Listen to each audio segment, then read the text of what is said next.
Olá, seja bem-vindo a mais um vídeo aqui no nosso canal e hoje eu vou falar de um tema bacana que me perguntaram através do e-mail. Outro dia eu mandei um e-mail para um grupo, acho que 50 pessoas, foi um grupo bem seleto, específico assim, dentro da nossa base de e-mails, perguntando, cara, o que você gostaria que eu respondesse, né? De tudo que eu já gravei aqui no canal e tudo mais, e já fica o convite para você, se deixar nos comentários eu vou gravar vídeo, tá? E me mandaram a seguinte pergunta, Ricota, como é que eu faço, né? Como é que eu posso construir uma agência para atender clientes que faturam pouco?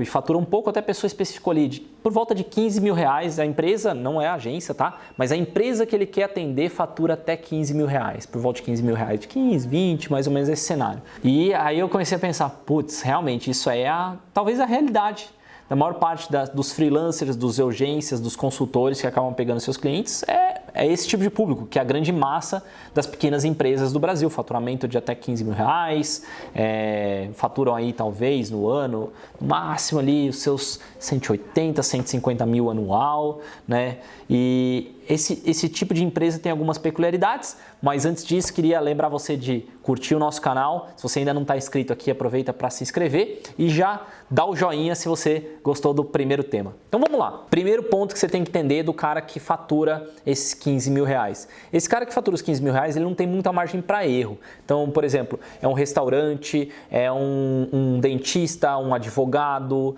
que normalmente não tem uma grande equipe, não tem muitos braços, não tem muito o que fazer, e ele precisa de uma agência para ser de fato terceirizado e resolver os problemas dele. E aí, mais uma vez, ele precisa de um terceirizado para resolver os problemas dele, não para dar mais problemas, né? Então, normalmente, quando você encontra esse cenário, esse cara está disposto a pagar o quê? Uns 500 reais por mês. Botei assim uns 500, porque pode ser uns 400, pode ser uns 300, pode ser uns 600, mas vamos arredondar para o número 500 que fica mais fácil. E por que eu estou usando essa lógica? Essa lógica vale para a minha agência, para o tamanho de clientes que eu atendo, quanto para agências pequenas, que é a lógica de que o Sebrae endossa que as empresas investam pelo menos 10% do faturamento delas, seja mensal, seja anual, em marketing. Então, se eu tenho aqui uma empresa que fatura 15 mil reais, ela deveria investir mensalmente por volta de R$ 1.500 em marketing, tá? Então, se ele vai te pagar 500, vai colocar mais 500 ali no Google, ele vai ficar próximo desse valor, né? Então, você não pode se esquecer que, além do pagamento da agência, talvez esse cara tenha que comprar alguma ferramenta, ele tenha que fazer algum tipo de publicidade, ou ele já está fazendo alguma outra publicidade. Então, nessa primeira conversa com essa pessoa, perguntar o primeiro passo de por que é que você acredita que o digital vai te ajudar? Né? Então, o que você vê no digital? Você faz alguma coisa no offline, então você faz revista, panfleto, outdoor, sei lá, qualquer mala direta, que às vezes alguém ainda faz esse tipo de coisa, você tem que descobrir, porque é lá que o budget, né, o orçamento está alocado. Descoberto isso, né, se o cara já faz esse investimento, você pode dar o próximo passo e defender o trabalho da sua agência. E aí eu não vou entrar muito na questão de o que é o escopo ideal para você fazer um trabalho. Depende muito do que você quer, né? Como dono de agência, a pessoa não especificou que tipo de agência quer, mas pode ser que você seja um criador de logo, criador de site, pode ser que você seja uma empresa de marketing digital como a Mestre, que entrega performance, pode ser que você seja só uma agência de branding, né? O seu foco, na verdade, é exposição de marca, não necessariamente venda. Então não dá para dizer muito o que é um escopo ideal, mas o que eu posso dizer para você é que você deve orçar perfeitamente cada hora de serviço dentro da sua planilha de precificação. Então, para quem já é aluno do Agência 10X, sabe que lá eu tenho uma planilha de precificação. Lá eu coloco todo o escopo que eu vou trabalhar, quantas horas eu vou gastar, qual o custo de fazer cada uma daquelas tarefas, tá? Então eu coloco cada uma dessas coisas e lá no final eu vou ter um preço de custo, eu aplico a minha margem de lucro e da minha margem de lucro eu adiciono impostos, né, em cima do que eu vou receber, para eu poder saber de fato quanto de líquido eu vou ter no final do projeto. Então, sei lá, se eu faço um projeto por 500 reais e eu quero garantir que eu tenha ali desses 500 reais que o cara me paga, que 150 venham para o meu bolso limpo, eu tenho que fazer toda a conta, toda a mágica ali dentro da planilha para garantir que o que eu vou entregar para esse cara vá resultar nos 150 reais de líquido. Então, eu vou deixar aqui no campo de descrição o modelo de uma planilha de precificação para você poder baixar. É um modelo bem simples. Funciona para quem está começando agora. Você vai listar cada um dos tipos de entregáveis que você vai fazer para esse cara. Você vai falar quantos entregáveis você vai fazer por mês e quanto tempo você gasta para poder fazer aquele entregável. E ele vai te dar o custo operacional do projeto. Depois ali tem algumas formulazinhas que vão te ajudar. E é só dar uma clica aqui, clica ali, você vai ver como que funciona essa planilha. Mas a ideia que eu tenho para defender aqui para você é que você tem que ter lucro. E aí a ideia, né, seguinte de reforçar normalmente, quando você vai atender esse cliente que fatura pouco, ele quer tudo seu. Tudo, ele acha que você vai fazer tudo, ele não entende, ou pelo menos normalmente ele não tem clareza, né? Ninguém passa essa clareza para ele de qual escopo você vai atuar. Então, quando uma urgência, quando um freelancer vai trabalhar para alguém, ele fala, olha, eu vou fazer o seu marketing digital e ajudar você a vender muito mais, ponto. O contrato é um contrato de prestação, quando tem contrato, né? Inclusive isso é importante, fazer um contrato, não vou entrar nesse mérito hoje. Tem outro vídeo no meu canal aqui sobre contrato, você pode procurar ali depois desse aqui, né? Vou deixar também aqui nos cards, tem alguns vídeos específicos, mas você tem que, no final do dia, definir o que será feito para aquele cliente, porque ele vai achar que você vai fazer tudo. Então você entra vendendo, o que você vai entregar? Olha, eu vou fazer campanha no Google. É só campanha no Google, então escreve que você vai fazer campanha no Google, ponto final. Porque senão ele vai falar assim, eu precisava de uns banners, né? Ou umas imagens para mandar lá para a revista, faz aí para mim. Então é importantíssimo que o contrato preveja exatamente o escopo que você vai entregar.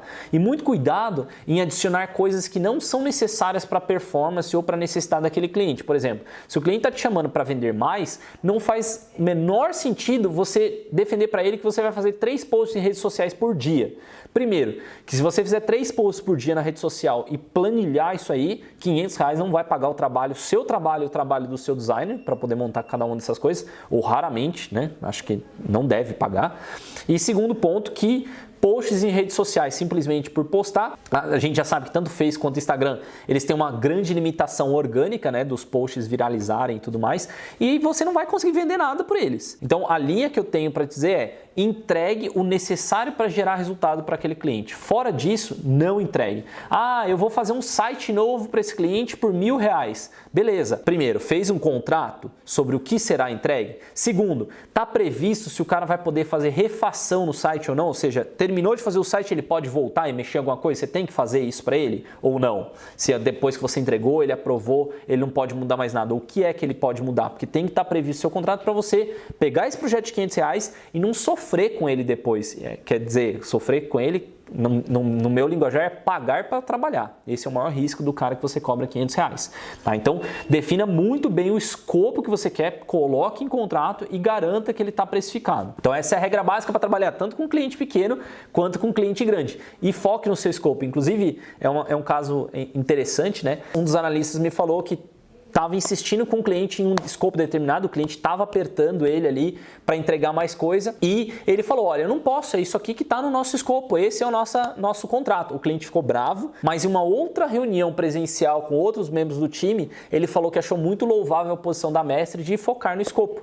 Ele achou muito respeitoso da parte da mestre de assumir a postura de precisamos cumprir o escopo, porque foi isso que foi contratado. E de fato, no final do dia, se você furar o escopo, o cliente vai se beneficiar, mas você não vai segurar o cliente porque você deu algo a mais para ele. Na hora que você der algo a mais para ele foi porque você quis. E eu já ouvi de vários clientes no final de um contrato, numa renovação, quando eu falei, poxa, mas a gente fez coisas até a mais.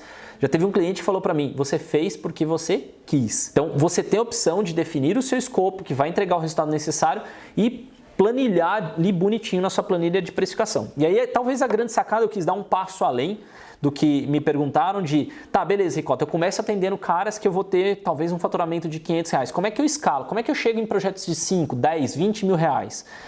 E a resposta é fazendo uma escada. Então, isso aí talvez eu tenha aprendido tardiamente na minha jornada aqui da Mestre, mas a escada é bem simples. Você vai vender para uma quantidade de pessoas, né, por um preço que você achou que é o preço justo, talvez seja os R$500, para te dar o faturamento mínimo necessário para você trabalhar. Então, talvez você seja um freelancer, consultor, urgência, o nome que você quiser dar. Estou ali sozinho, eu preciso de R$5 mil, tirando nota, que eu vou pagar uns 6%, 7% ali de imposto, tirando nota, vai estar tudo beleza, eu vou chegar, vai sobrar uns 4.500 líquido para mim. Show, isso aí é o que eu preciso, tá ótimo para eu pagar os meus custos, pagar minha alimentação, energia, enfim, todas as coisas que sua planilha de precificação já deu ali para você. Você conseguiu aquela quantidade ideal de clientes, a próxima jogada é, sei lá, talvez você conseguiu 10 clientes para te dar esse faturamento de 5 mil.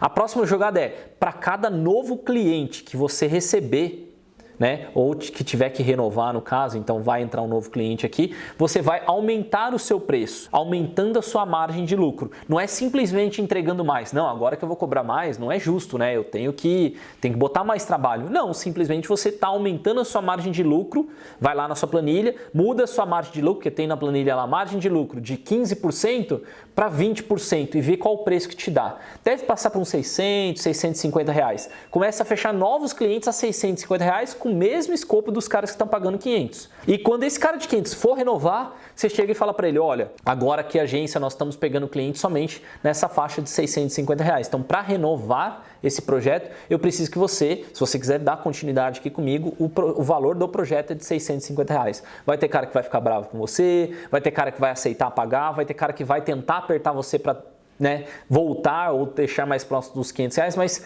foque na meta de, para cada cliente novo que entrar, eu tenho que entrar com o valor top, o valor cheio, o valor máximo. E eu tenho que ir tirando aqueles caras que não querem escalar. Então essa é a grande jogada da agência. Então eu troco o cara de 500 por um cara de 650. Quando eu chegar e tiver a grande maioria com 650, eu começo a praticar o próximo nível. Talvez contas de 800, 900 reais. Eu coloco lá na minha planilha, aí eu posso já começar a talvez adicionar uma ou outra coisa a mais no escopo, mas mantendo a minha margem de lucro ali bem legal. O que é uma margem de lucro bem legal? Para empresas que estão iniciando, eu colocaria pelo menos 20% de margem. É para qualquer agência, tá? Para qualquer agência, se você conseguir praticar pelo menos 20% de margem de lucro, tá ótimo. Mas quando eu comecei, eu botava, por incrível que pareça, 50% de margem de lucro. Aí você fala, nossa, Ricota, como assim? O projeto custava para você R$1.500, você cobrava 3.000, 4.000 do cara? Sim, eu cobrava isso por quê? Porque eu errava na minha planilha de precificação. Então, quando eu ia olhar, no final das contas, sobrava uns 25%, 30%. Mas é porque eu não listava todas as atividades necessárias. Por isso que a margem de lucro ali é importante você ter ela mais gorda. Porque se você esquecer de algum item, por exemplo, a gente esquecia de computar atendimento para o cliente. Atendimento não só de fazer reunião com ele, mas atendimento no dia a dia, de atender o telefone, escrever um e-mail. Isso aí fazia diferença. Quando a gente começou a registrar essa quantidade de tempo, dava 12 horas em média por cliente. 12 horas do analista todo mês eram consumidas para atendimento ao cliente que a gente não tinha na nossa planilha. Então isso passou a ser um problema dentro da nossa empresa que a gente teve que colocar na planilha de precificação e começar a cobrar os clientes por esse preço novo. Então por isso que é legal você planilhar cada uma das atividades que você tem para saber o preço certo de você praticar. Mas voltando à escada de valores, a jogada é sempre você colocar um cliente pelo maior preço e tirar o cliente do menor preço. Então coloca um bom, tira um que não quer escalar com você. Você vai fazer essa jogadinha, teve até um caso de um mentorado meu, não tenho aqui liberdade de falar o nome dele, mas ele fez o Agência 10X, depois entrou na mentoria e a maior objeção dele é que ele tinha projetos de R$500 e ele acreditava que ele não conseguiria vender projetos mais caros que isso. E a jogada foi simples, o método foi exatamente o que eu falei para você. Eu falei, cara, você consegue chegar num cliente novo e falar que agora o seu preço é 700 ao invés do 500? Ele, tá, mas como é que fica os meus clientes antigos e tudo mais? Eu falei, não chegamos lá. Se chegar um cara novo hoje, você pode cobrar dele 700 pelo mesmo escopo? Ele falou, posso. Eu falei, então faz isso. Então a primeira coisa que ele fez foi começar a vender pelo preço mais cheio. E a partir do momento que ele começou a vender pelo preço mais cheio, ele mesmo notou que ele poderia vender pelo preço mais cheio para ele, no caso, né, R$700. E a próxima jogada foi, agora você vai, na hora da renovação com cada cliente, né, de R$500, você vai falar assim, olha, nossa empresa está crescendo, eu tenho mais pessoas aqui, estou investindo muito mais em gestão, administração, estou investindo em capacitação do meu time e o nosso preço agora deixou de ser aquele valor de R$500 e passou a ser 700. O cara vai falar, poxa, mas teve muito aumento, foi muito maior que a inflação e blá, blá, blá, vai chorar e falar, tá tudo bem, se você não quiser continuar eu vou entender, mas se você quiser continuar com a gente, porque você sabe qual é o método, qual é o meu estilo, a entrega que eu tive, agora o valor é de R$700. Então não teve uma mudança muito grande para o cara, às vezes alguns aceitaram dar o próximo nível e outros caras não. Só que esse cara que não aceitou, ele abriu espaço para um cliente que vai pagar o preço cheio. E esse cara foi escalando de projetos de 500 para projetos de 750, de projetos de 750 para projetos de 1.000, de projetos de 1.000 para 1.250, de projetos de 1.250 para 1.750, ele saltou de uma vez só. E hoje em dia ele está praticando projetos de R$2.500. Ele tem projetos até que ele começou a comercializar por R$3.000. Coisas que antes ele tinha um bloqueio, na verdade, mental, de não poder cobrar um valor mais cheio, mas a jogada também que é bacana é que você vai mudando o seu perfil de cliente. Até foi uma jogadinha que a Thaís aqui falou, me perguntou antes, poxa, mas aí você vai mudar o perfil do cliente. Exatamente. Só que você vai mudando o perfil do cliente aos poucos. Não é uma mudança radical, não é acordei agora o meu projeto custa R$5.000. Vou mandar todo mundo embora, troquei o perfil do cliente, agora só são empresas que faturam R$300.000, eu tenho que correr atrás desses caras. Não é essa mudança abrupta que eu estou defendendo. A mudança que eu estou defendendo aqui para você é que você faça uma transição devagar e comece a procurar empresas que têm um faturamento um pouquinho maior, cada vez mais empresas que têm um pouquinho de faturamento maior, e você vai galgando espaço dentro delas. Isso aí funcionou na jornada da Messi, funcionou na jornada desse aluno, tem outros alunos meus que praticam esse modelo